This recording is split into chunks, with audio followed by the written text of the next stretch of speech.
देखिए sometimes the problems of double integration can be easily solve by changing it's variable into polar coordinates, just like double if we have integral fx comma y dx dy, and we have to change the variable x and y by their polar coordinates, then we know the transformation between Cartesian coordinates and polar coordinates is this: x equal to r cos theta and y equals to r sin theta. Okay, तो इसमें अगर हम लोग change कर देंगे तो जो Cartesian में जो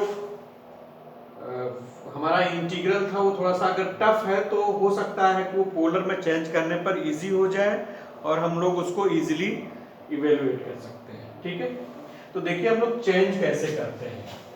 इधर आप देखिए इंटीग्रेंड में जहां कहीं भी x होगा तो हम उसकी जगह पे लिख देंगे r cos थीटा, और जहां कहीं भी y होगा उसकी जगह पे हम लोग लिख देंगे r sin थीटा। तो इस तरह से हमारा जो इंटीग्रेंड होगा वो r और थीटा का फंक्शन बन जाएगा। ठीक है, इसके बाद बात आती है कि dx dy कैसे चेंज करेंगे। तो dx dy चेंज करने का जो तरीका होता है वो देखिए, वो होगा mod of Jacobian dr d theta. मतलब dx dy की जगह पर हम लोग क्या लिखेंगे, mod of Jacobian dr d theta. Jacobian आपने पढ़ा है? नो सर अभी जैकोबियन का थोड़ा सा हिंट अभी नहीं पढ़ा सर। जैकोबियन का थोड़ा सा हिंट दे रहा हूं। बाकी मैं आज जो जैकोबियन का एक लेक्चर आपको सेंड कर दूंगा, मेरे पास है, ठीक है ना, तो उससे आपको काफी कुछ आइडिया मिल जाएगा। ठीक है, जैकोबियन का जैकोबियन का मतलब क्या होता है देखिए यहाँ पे, तो ये हो जाएगा dx dy, this is Jacobian of X Y with respect to R theta dr d theta. मतलब अगर dr d थीटा यहां पर है तो जैकोबियन जो होगा वो r थीटा के रिस्पेक्ट में लिया जाएगा। समझने के लिए, ऐसा कोई मैथमेटिकली नहीं है, समझने के लिए मैं बता दूं कि ये इससे देखिए r थीटा डिनोमिनेटर में, r थीटा यहां भी है, तो ये इससे कैंसिल आउट हो जाएगा। ऐसा कुछ होता नहीं है, मैं सिर्फ आपको याद रखने का तरीका बता रहा हूं। ठीक है, तो देखिए ये इससे कट जाएगा तो क्या बचेगा, dx dy बचेगा, है ना। तो ये प्रोसेस रहता है। अब देखिए ये जैकोबियन डिफाइन कैसे होता है, इसको आप अच्छे से देख लीजिए। ये हो जाएगा del x over del r, पहली रो में, डिटरमिनेंट की पहली रो में x के रिस्पेक्ट में दोनों पार्शियल डेरिवेटिव्स आएंगे, x के दोनों के रिस्पेक्ट में पार्शियल डेरिवेटिव्स आएंगे, del x by del r, दूसरा हो जाएगा del x by del theta. फिर सेकेंड रो में दूसरे डिपेंडेंट वेरिएबल के सारे डेरिवेटिव्स आएंगे, del y by del r, del y by del theta. समझ में आ गया? ये जैकोबियन इस तरह से डिफाइन होता है। बोलो भाई। Yes sir. ये जैकोबियन की डेफिनेशन है ये। इसी तरीके से मान लीजिए आपके पास तीन वेरिएबल हैं, x, y और z, ठीक है, और उनका ट्रांसफॉर्मेशन मान लीजिए है r sin theta cos five, या r cos theta sin five, फिर r cos theta cos five, ठीक है, और z equal to r sin theta, मान लीजिए ये है। तो आप देख रहे हैं यहाँ पर तीन कार्टेशियन तीन है, x y z, और इसको हम लोग कहते हैं स्फेरिकल पोलर। स्फेरिकल पोलर में r थीटा और फाइव तीन वेरिएबल है। तो ये एक ट्रांसफॉर्मेशन है कार्टेशियन का ट्रांसफॉर्मेशन स्फेरिकल पोलर में, जिसकी जरूरत हम लोगों को पड़ेगी जब हम आपको ट्रिपल इंटीग्रेशन पढ़ाएंगे, तो उसमें तीन वेरिएबल्स की जरूरत पड़ेगी। ये थोड़ा सा करेक्ट कर लीजिए, ये r sin theta sin five, r sin theta cos five, और ये r cos थीटा। ये रहता है। ठीक है, जब 3 डायमेंशनल आएगा तो हम बताएंगे कि आर थीटा फाई क्या होता है। अभी मैं एक जैकोबियन बता रहा हूं। तो अगर आपको जैकोबियन निकालना है, मान लीजिए एक्स वाई जेड का आर थीटा फाई के रिस्पेक्ट में, तो ये क्या हो जाएगा, डिटर्मिनेंट ऑफ फर्स्ट रो में x के तीनों डेरिवेटिव्स होंगे, del x by del R, del x by del theta, del x by del phi. Second row में y के तीनों डेरिवेटिव्स होंगे, del phi by del R, del y by del theta, del y by del phi. और third row में z के तीनों partial derivatives होंगे। तो इस तरह से ये इस डिटरमिनेंट को हम सॉल्व कर लेंगे और सारे पार्शियल डेरिवेटिव्स यहां से निकाल लेंगे इन तीनों रिलेशन से। ठीक है, तो ये इस डिटरमिनेंट को सॉल्व कर लेंगे तो जो भी निकल के आएगा वो होगा Jacobian of X Y Z with respect to R theta phi, ये आ जाएगा। तो ये जैकोबियन निकालने का एक प्रोसेस होता है। ठीक है, अब आप देखिए हमारा जो क्वेश्चन था वो क्या है, ये आप नोट कर लीजिएगा। हमारा जो क्वेश्चन था वो ये था कि कार्टेशियन को हम पोलर में बदल रहे थे, तो जैकोबियन ये होगा। तो देखिए इसको हम लोग निकाल लें, इवेल्युएट कर लें, तो ये आ जाएगा del x by del R की वैल्यू कितनी होगी, यहां से del x by del R निकालिए, आर के रिस्पेक्ट में डिफरेंशिएट करेंगे तो थीटा कांस्टेंट होगा। ठीक है, पार्शियल डेरिवेटिव्स पढ़ रहे हैं ना, तो del x by del r कितना हो जाएगा, cos थीटा। इसके बाद del x by del theta निकालिए, x को थीटा के रिस्पेक्ट में पार्शियली डिफरेंशिएट करेंगे तो r कांस्टेंट होगा, तो ये हो जाएगा minus r sin theta. Second row में देखिए del y by del r, y को r के रिस्पेक्ट में करेंगे तो थीटा कांस्टेंट होगा, तो ये हो जाएगा sin थीटा। और del y by del theta, y को थीटा के रिस्पेक्ट में करेंगे तो ये हो जाएगा r cos थीटा। और इस डिटरमिनेंट को आप सॉल्व कर लेंगे तो ये हो जाएगा r cos square theta plus r sin square theta. r common कर लेंगे तो cos square theta plus sin square theta is 1। तो ये देखिए जैकोबियन कितना आ गया, एक्स वाई का आर थीटा के रिस्पेक्ट में r कितना आया, और r। तो dx dy is equal to कितना हो जाएगा, मॉड ऑफ जैकोबियन। जैकोबियन कितना निकला r, अगर ये माइनस r निकला होता तो भी हम प्लस लेते क्योंकि मॉड लिखा हुआ है, r dr d थीटा। तो इस तरह से dx dy की जगह पे क्या आ जाएगा, r dr d थीटा आ जाएगा। तो ये हो गया डबल इंटीग्रेशन f। अब देखिए ये r थीटा का फंक्शन है, इसको आप चाहो तो फाई लिख लो, फाई r कामा थीटा। जैकोबियन हम लोग निकाल चुके हैं, कितना है r dr d theta.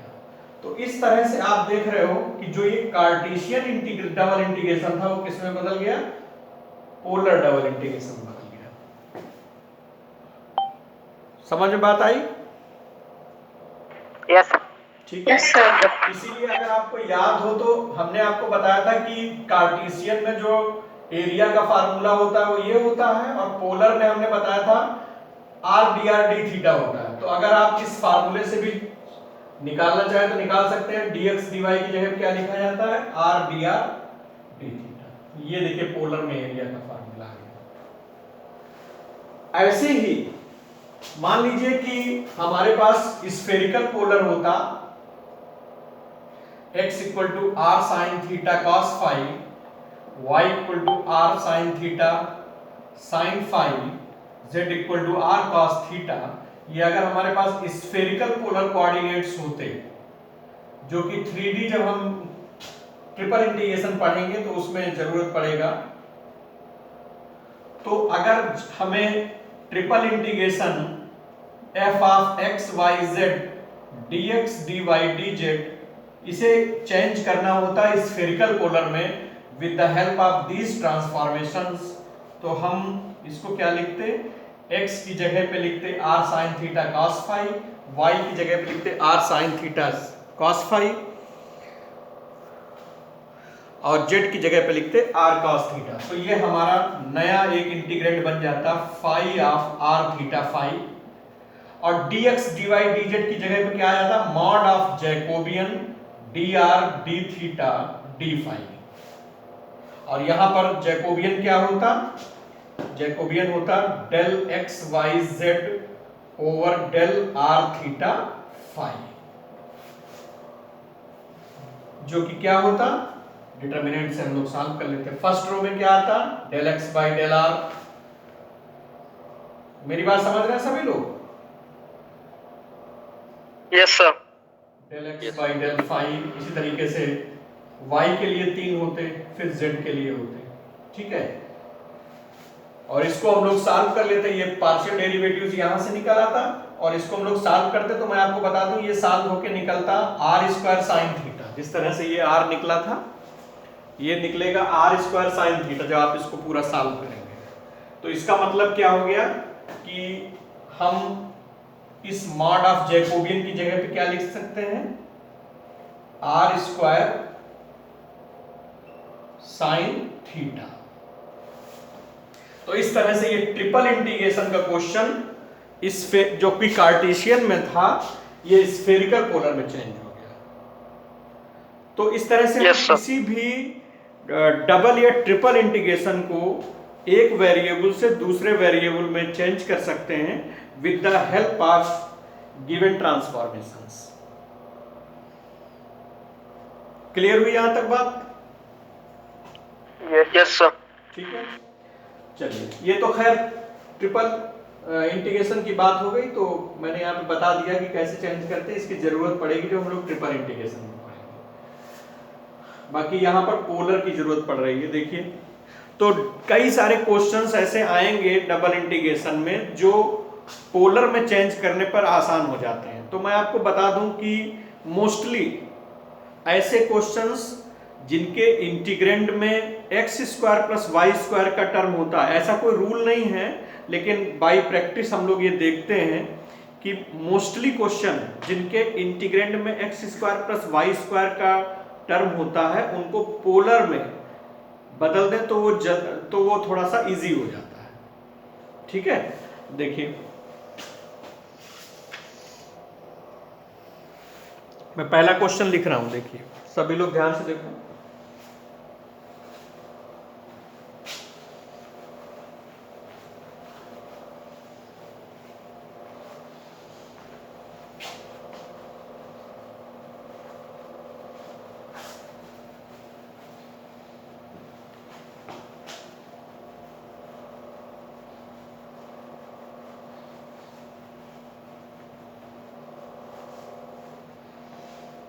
Question लिखिए, evaluate the integral 0 to 2 and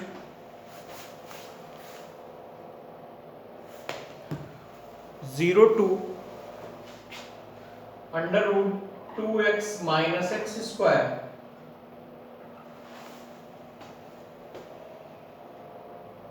x dx dy upon under root x square plus y square. ये क्वेश्चन है और आपको इसे पोलर कोऑर्डिनेट में चेंज करके सॉल्व करना है। तो आप भी इसमें देखिए, मैंने बताया था कि मोस्टली क्वेश्चंस में x square plus y square का टर्म इंटीग्रेंड में लिखा रहता है। तो आप देखिए यहाँ पर x square plus y square का, तो ये पोलर में चेंज करके आसानी से सॉल्व हो सकता है। देखिए अब पोलर में चेंज करने का मेथड क्या होता है, ध्यान से देखो सभी लोग।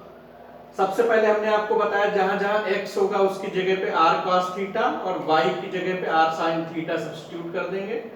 तो ये हो जाएगा r cos theta upon x square plus y square क्या होता है r स्क्वायर, अगर स्क्वायर करके ऐड करें हम तो ये हो जाएगा r। dx dy की जगह पे हमने आपको बताया हो जाता है r dr d थीटा। तो इस तरह से इंटीग्रेंड हमारा पूरा r थीटा में चेंज हो गया। कोई प्रॉब्लम? No sir. अब जो सबसे मेन बात होती है वो ये होती है कि हमें लिमिट भी इसकी पोलर में ही लानी पड़ती है। अभी लिमिट किस में है? कार्टेशियन में। हमें लिमिट भी पोलर में बनानी पड़ेगी, ये सबसे इंपॉर्टेंट बात है। तो देखिए इसका तरीका क्या होता है, ये पहले हम फिगर जो होगा वो कार्टेशियन की लिमिट देखकर बनाएंगे और रीजन भी हम लोग कार्टेशियन की लिमिट देखकर ही सेलेक्ट करेंगे। 2 स्टेप। इसके बाद उस रीजन में हम लोग रेडियल स्ट्रिप ले लेंगे और फिर आर और थीटा की लिमिट निकाल लेंगे। ये पूरा प्रोसेस होता है। तो देखिए सबसे पहले हम लोग रीजन ड्रा करेंगे कार्टेशियन लिमिट से। तो कार्टेशियन की लिमिट क्या है? ये x के टर्म में है तो ये y की लिमिट होगी और ये x की लिमिट होगी। तो y की लिमिट है 0 to under root 2x minus x square और x की लिमिट है 0 to 2। ओके, फिगर बनाइए।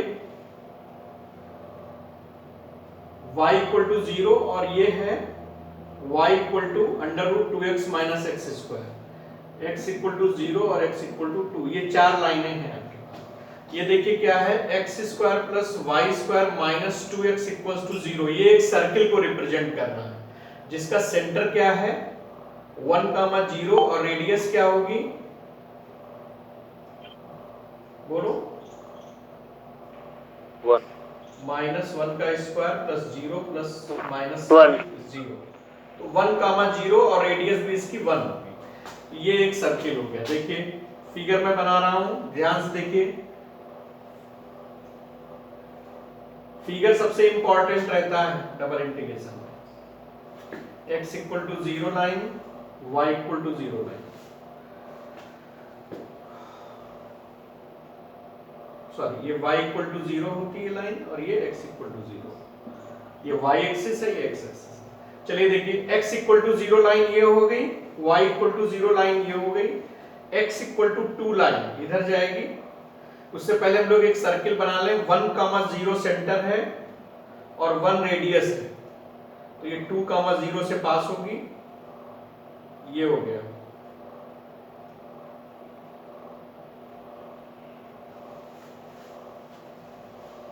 और x इक्वल टू 2 लाइन ये y एक्सिस के पैरेलल होगी ये, ठीक है। फिगर बन गया। Yes sir. अब हम लोग रीजन गेस करेंगे कि रीजन क्या रहा होगा। तो रीजन देखिए मैंने बताया था रीजन गेस करने के लिए कि जिसकी लिमिट वेरिएबल होती है स्ट्रिप उसी एक्सिस के पैरेलल होती है। तो y की लिमिट वेरिएबल है तो स्ट्रिप y एक्सिस के पैरेलल होगी। मींस अगर आप इस तरीके से ड्रा करें, ये एक्सिस होगी, ये सॉरी स्ट्रिप होगी इसकी। अब देखिए y एक्सिस के पैरेलल है तो y की लिमिट मिलेगी। y की लोअर लिमिट 0 है तो लोअर लिमिट 0। देखिए ये x एक्सिस को टच कर रहा है, यहाँ पर y 0 होता है। और अपर एंड किस पे टच कर रहा है? सर्किल पे। तो देखिए अपर लिमिट सर्किल से निकाली गई है। और इसको हम लोग x एक्सिस के पैरेलल मूव कर दें तो कहां से कहां तक मूव करेगा? x इक्वल टू 0 लाइन से लेकर x इक्वल टू 2 लाइन तक। तो इसका मतलब ये upper half circle is region. तो रीजन ये ऊपर वाला सर्किल हो गया, नीचे वाला नहीं। रीजन समझ में आ गया सभी को? Yes sir. ठीक है। Yes sir. इसके बाद रीजन पता चल गया। अब हमारे इस स्ट्रिप का कोई रोल नहीं है। इस स्ट्रिप का रोल सिर्फ इतना रहता है कि रीजन हमें पता चल जाए। आप, मैं रफ कर सकता हूं, आप नहीं कर सकते, तो आप उसको बना रहने दीजिएगा, ये पेंसिल से बनाइएगा, ठीक है। तो अब हमारे पास रीजन आ गया। ये अब हमें इस सर्किल को पोलर फॉर्म में बताना पड़ेगा। तो पोलर फॉर्म में ये सर्किल क्या होता है आप सभी लोग जानते हो? नहीं जानते हो तो आप x equal to r cos theta, y equal to r sin theta इसमें रख दीजिए तो भी निकल के आ जाएगा जो भी इसकी equation. Sir r equal to cos theta, क्योंकि ये वेल नोन फिगर है एकदम। ये है r equals to 2 cos theta, क्योंकि डायमीटर 2 है ना तो 2 cos थीटा। यही तो रहता है ये। Yes sir. चलिए रीजन हमें पता है, अब हम रेडियल स्ट्रिप ले लेंगे।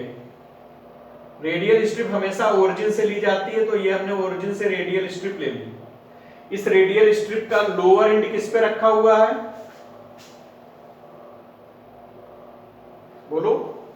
0 0 पे। अपर एंड किस पे रखा है? सर्किल पे।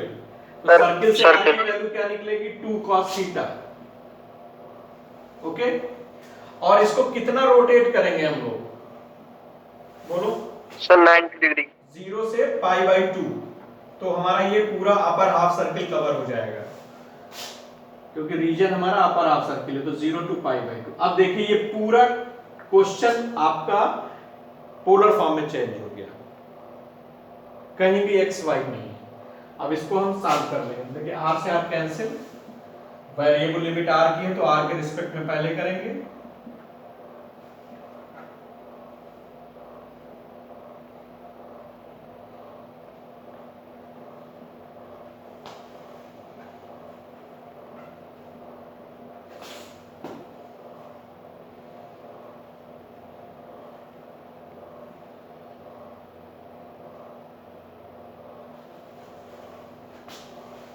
इधर देखिए,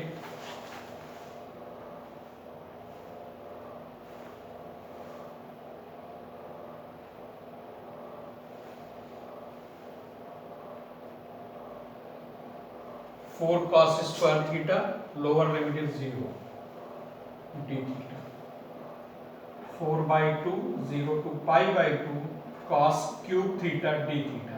यहाँ पर हम वैलिस फार्मूला लगा सकते हैं, क्योंकि 0 से π/2 लिमिट है और cos की पावर्स है। तो वैलिस फार्मूला देखिए, हमने बताया था आपको 0 to π/2 sin to the power p theta cos to the power cube theta d theta is equal to gamma p plus 1/2 gamma q plus 1/2 upon 2 times gamma p plus q plus 2/2। ये और लगा दीजिए। देखिए यहाँ पर q की value तो 3 है और p साइन नहीं है, तो p की वैल्यू 0 रहेगी। तो ये हो जाएगा gamma 0 plus 1/2 gamma 3 plus 1/2 upon 2 times gamma 0 plus 3 plus 2/2।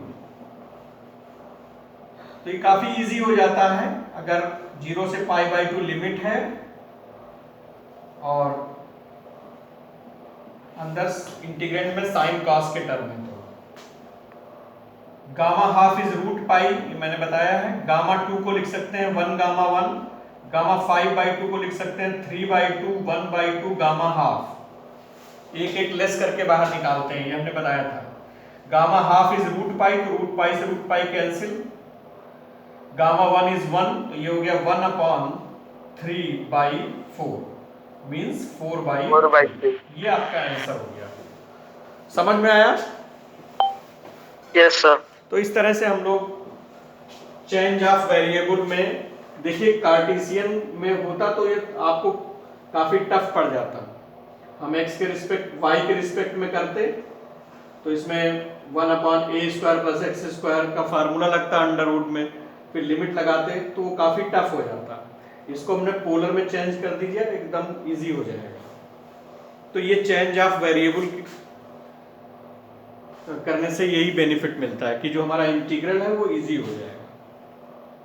और मोस्टली हम उन क्वेश्चंस में अप्लाई करते हैं जिसके इंटीग्रेंड में x² प्लस y² के टर्म लिखे रहते हैं। ओके, समझ में आ गई बात? Yes sir. यस आज सर। हम लोग बस इतना ही रखते हैं। नेक्स्ट लेक्चर में हम लोग इसकी प्रैक्टिस और ज्यादा करेंगे, ठीक है?